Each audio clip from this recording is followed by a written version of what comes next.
When you think of climate change and consequences from air pollution, what do you think of? Hurricanes, droughts, melting ice caps? How about infertility, or cancer, or Alzheimer's? Indeed, while it doesn't grab as many headlines, new studies indicate 8 million deaths annually, 350,000 of which in the US, and illnesses you might not think are linked to air pollution. It is now the last 5, maybe 10 years, but definitely the last 5 years, that human health is becoming part of the discussion about climate change. Ilias Kavouras is a professor of environmental health at the CUNY School of Public Health. And he explained to us how when we burn fossil fuels, we're not just releasing carbon dioxide driving climate change. Along with CO2, we're also releasing other carbon particles that may be harmful to breathe.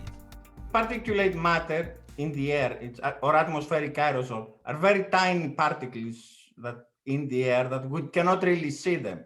And that typically comes from combustion processes, which in an urban environment, like New York City, for example, it will be mostly from traffic or industrial emissions. When we burn something, we produce carbon. Interestingly enough, carbon dioxide itself isn't toxic to humans.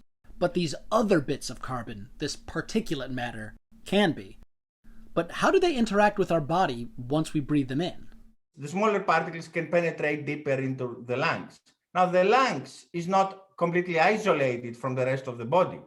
They are in contact with the body, and the medium that does that is the blood.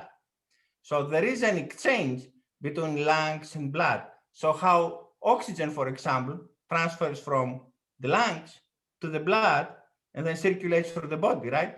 But by the same way, other gases, but also small particles, can cross this barrier and go into the blood. And once they're in the blood, they may harm an organ directly, or the body's reaction to them may cause harm.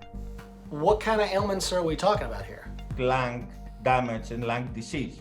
And that can be asthma, can be chronic obstructive pulmonary disease, and can be lung cancer. And this can be Parkinson's disease, can be Alzheimer, can be even some of the mental diseases. So we know that there is a relationship between what we breathe and many human diseases, including obesity, diabetes, cardiovascular, heart disease.